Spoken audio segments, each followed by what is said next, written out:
Thank you very much, everybody, for joining me once again. Us Pakistanis, we love talking about fast bowling, and who better than Ian Pont as my next guest to discuss the art of fast bowling, the dilemma for pace bowlers to balance things out in their career regarding the lure of T20 leagues and international cricket as well, and some thoughts from Ian on Pakistani pace bowlers and the number of injuries they're suffering. So maybe some technical observations from him. Ian, a very warm welcome to you. Hey, Saj, thanks for having me. It's always great chatting to you. And as you said in the intro there, we love chatting about fast bowling. Wow, we love it. Absolutely, Ian. Let's start with Shaheen Shah Afridi, I think. A guy who we're used to watching bowl 140, 145 kph. Now he's barely touching 135 kph and seems to be blaming the speed guns. Ian, have you noticed anything about his bowling? Interesting about the speed guns. I know speed guns can vary in each country, but not in the same game, if you see what I mean. I think the challenge, Saj, is for fast bowling. Just if we speak rather than specifically with Shane Afridi, who is a fantastic bowler. I mean, if you think in the last 5 years, he's gone from where he was to where he is. It's been a rapid rise to the top, and expectations from not just Pakistani fans, but actually fans of cricket around the world is to see this guy bowling 140 clicks plus, shaping it back in, left arm. He's got a box of tricks, and he's a serious bowler. The problem is that fast bowlers are like thoroughbred racehorses, or they are like Formula One cars. They're not like a family vehicle that you can just keep driving and driving. And I'm not saying this has happened, but you have to manage. You mentioned workloads at the beginning. I think if people are playing a lot of cricket, and listen, he's a 3 format player. He plays both white ball versions. He plays red ball cricket. You're going to want to throw in the ball every 5 minutes. And I think potentially that is part of the problem. He's still growing. He's not. You mature at 28 as a fast bowler, so he's still growing in that sense, developing. I think he's someone that probably has overbowled to a certain extent. And when you get fatigued, you get tired, you get, and you're trying to bowl fast. Sometimes when you try to bowl fast, it doesn't come out quickly.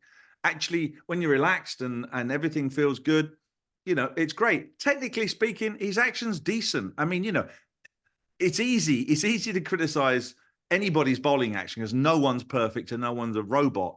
He's got a good action, and bowlers like to talk about wrist position. His wrist position's good. He swings it back in. What will worry me more, Saj, is not so much his speed, but if he lost his swing. Because as a left armer, you're going to bowl 90% of the time to a right-handed batter. You've got to shape it back in. And he hasn't lost the swing. But, of course, at 10 kilometers faster, it's more dangerous to swing it. So, yeah, I just think it's a fatigue issue, potentially. I mean, I don't know what his workloads have been. I haven't watched a lot of him bowling in the winter in Test cricket. But, yeah, he'd be disappointed those speeds are down, definitely. Let's talk about Naseem Shah, Ian, who very highly rated youngster. We've seen him in county cricket, we've seen him in international cricket around the world, and he just seems to be getting better and better, but keeps picking up these injuries. Some are unfortunate, some, could be down to a number of things. Have you spotted anything in his action in terms of what he needs to change? I think one of the biggest things with Naseem Shah, and by the way, he's a real talent. I mean, I tweeted a while back. I said that the Mohammed Musa was also someone that I thought was going to be a serious prospect, and has named. So there was a trio of them. I think with Naseem Shah, he's someone that crosses his feet out, which means that his landing foot is in one position, and then his front foot steps across as if he was lined up to bowl to the leg side of the batter, to a right-hander. So if you were to draw a line in his feet, it goes into the leg side, and then he comes around himself. So he's got that sort of rotation going on, which we all have, but it's not really down a railway track. It's more into the pads, and it looks like he wants to bowl into the leg side a little bit from his feet alignment. And this partially could have potentially been corrected younger. I think there are a lot of bowlers that do it, by the way. Don't get me wrong. I mean, you can be a world-class bowler and do that. That's not the problem. But if your feet are lined up on skis rather than a tightrope, or worse than that, you get more speed from the straight line stuff. So like wheels on a car, they move. You wouldn't put the two wheels in a line, or because that's a motorbike, or you wouldn't start putting it across that side because you're going that way. I think he's someone that suffers from just some inconsistency of his bowling. I mean, that's an obvious thing to say. Again, he hit the scene as a teenager, bowling crazy speeds. I don't know, again, what his workloads are like. I mean, I'm going to come back to workloads quite a bit in this chat because I think strength and conditioning and workloads are important. If I flip round to Jimmy Anderson as an example, as 41-year-old, still bowling really decent speeds, still fit, healthy and strong, because he's been actually looked after really well. I think with some of the Pakistani bowlers, if we group them together, I don't know whether the management of their overs is right at the moment. I don't know whether the amount of cricket they're playing is right at the moment. I don't know, but it appears the way the speeds are dropping and sometimes the injuries people are picking up is that they may be firstly misaligned in their action and secondly potentially, over bowling, overloading it, and I think that might be the big issue for him. Haris Rauf, fantastic white ball exponent. Yeah. We've seen him in T20 tournaments and matches, ODIs as well. Recently, he was asked to play Test cricket, joined the Test squad in Australia, and he opted to play in the BBL. Guess it comes back to workloads, Ian, doesn't it? Well, it might also come down to finances. I mean, the lure of T2. Look, we have short careers in the game. I mean, it's the same as any sport. You play from the ages professionally from 18, let's say, to 35 as a guide. That's your window as a player, and you're going to try and earn as much money as you can. I'm not saying that's happened in his case. I'm just speaking generically. If someone's saying to you, I'll pay you some money to come and do this competition, you have a terrible dilemma. Do you pull on a shirt of your national country, which we all said, look, I'll play for nothing just to pull on the Pakistan shirt. I'm proud to wear it. And I understand that. Against someone saying, well, if you play in this competition, I can pay you more money than you would earn if you played that series. And I'm not saying this is the case in his case, but this is a very real issue with a lot of T10, T20 leagues springing up. America, they're playing. There's in the subcontinent, there's a lot of cricket. We go see in the Middle East, there's a lot of cricket going on. And players now, I was talking to someone the other day about an off season, and they said, where's the off season? We don't have an off season. I mean, you literally have bag will travel. And a lot of these guys must have a row of shirts of different colors and teams hanging up in their closet because, which shirt am I wearing today? But I mean, ultimately, do you want to pull on a national shirt and play for your country? Because Test cricket is still the pinnacle. So it might be Saj, he might have taken a look at that and thought, do I want to be bowling all of these overs in a Test series, or do I just want to bowl 4 overs at a time in the Big Bash? So that might have been a consideration. You could be right. It could be workloads. It could be financial. But it's an interesting decision to pick one over your country, isn't it? You work with Pakistani pacers yourself, Ian, and time and again, we've already mentioned some of them, Naseem Shah, Shaheen Shah Afridi, we've had Ihsanullah, Khurram Shahzad, who recently played one Test against Australia and he got injured. We've had Hasnain and many others. They just seem to keep picking up injuries. Have you noticed any pattern there? Is it back down to workloads again? Yeah, I just don't know whether people are, I will say this again, whether people have got, they're managed properly in terms of their overs. There's something that happens with developing bowlers, and it happens also with senior bowlers as well. They're called spiking, where you spike and you get these big spikes. And what happens is with that is you start overloading and you put stress on the body. And the body, you can be strong and strength is fine and it helps you cope with stresses. But often if your action isn't quite what it should be, you can have little kind of niggles.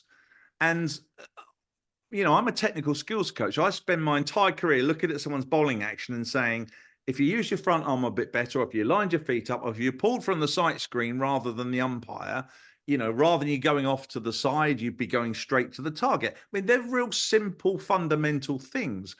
All the bowlers you've mentioned have got issues with their actions. Now, that doesn't mean they can't bowl, because some of the greatest bowlers of all time were not perfect. And that's not what I'm saying. But when someone is injurious, when someone either keeps getting injured or they get injured at key times. Personally, I'd look at one of two things. Firstly, what's their action like? Can I tick that box and say, fast bowling's a tough sport, by the way, in itself. I want to tick that box and say, yeah, action safe, sound, fantastic. On this side, how much are you bowling? And when are you bowling? Are you bowling when you're fatigued? Are you bowling at the wrong times? Have you had enough? Do you need a break? Which is why a lot of teams rotate the bowlers around. But I can't. I don't know on from the Pakistan side of things what's happening on the technical side. I would hazard a guess to say that a lot of the technical work isn't being done on the Pakistani fast bowlers. I think it could be.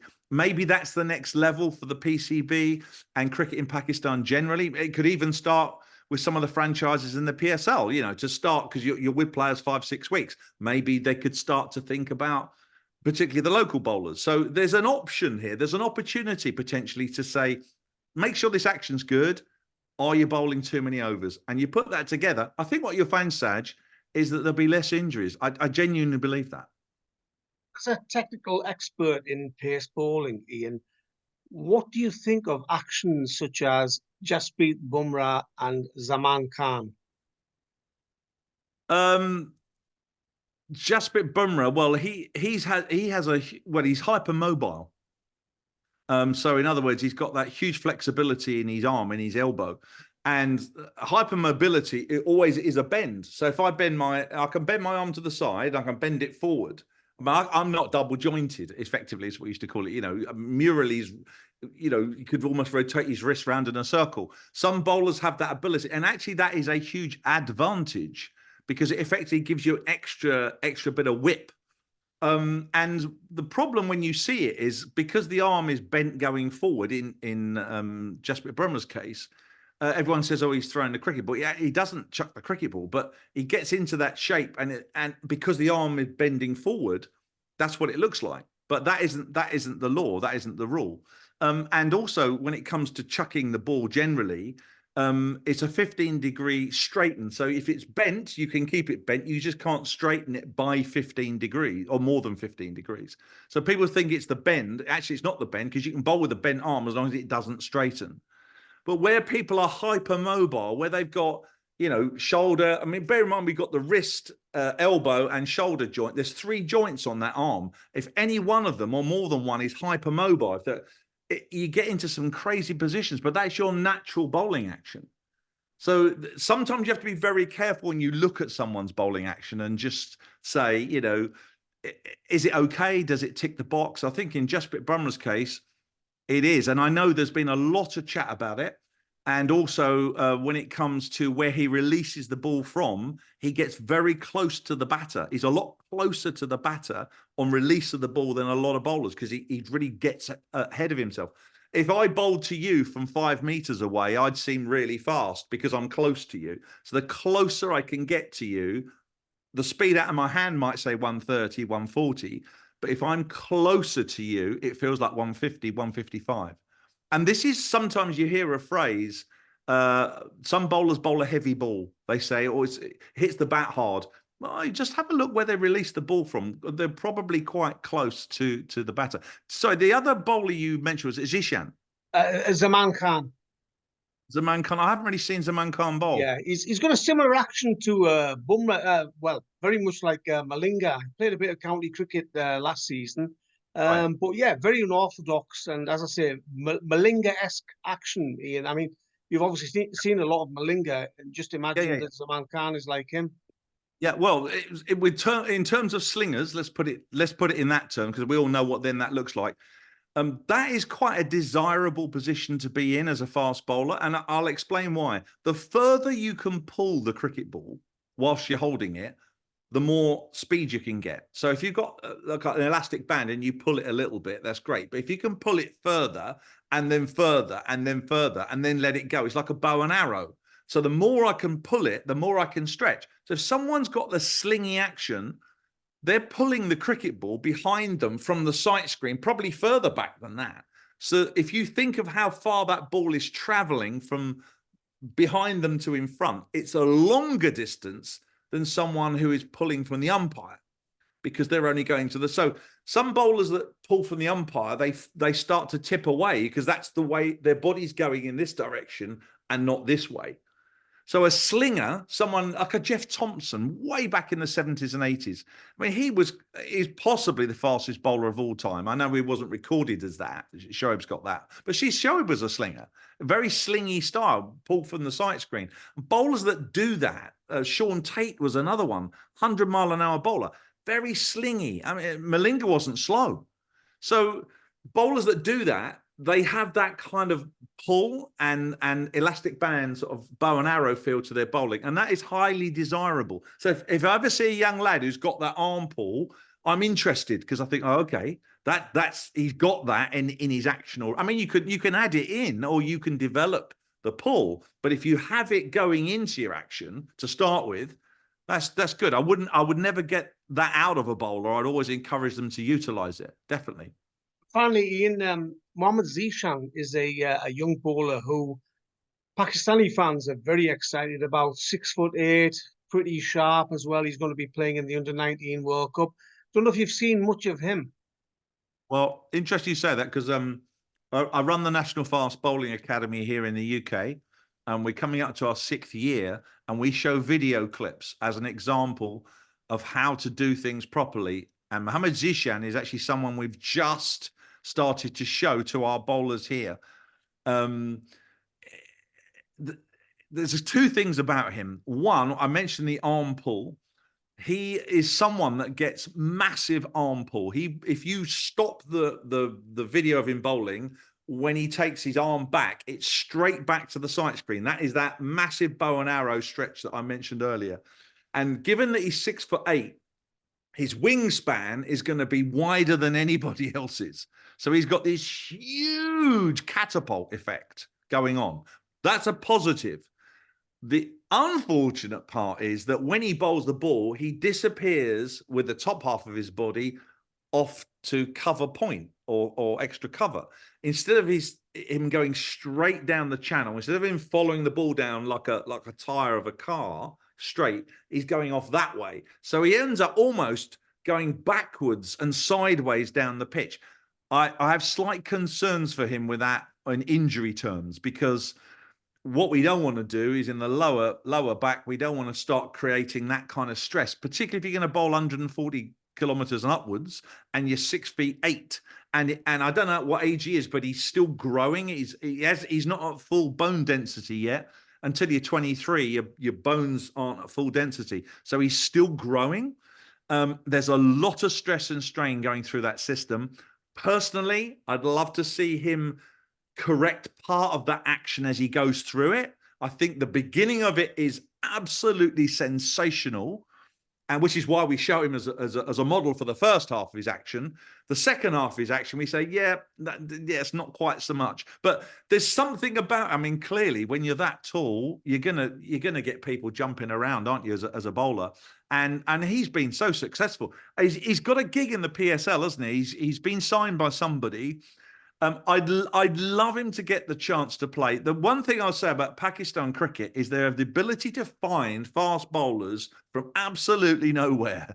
And it is the land of fast bowlers. We used to talk about the West Indies in the 70s and 80s.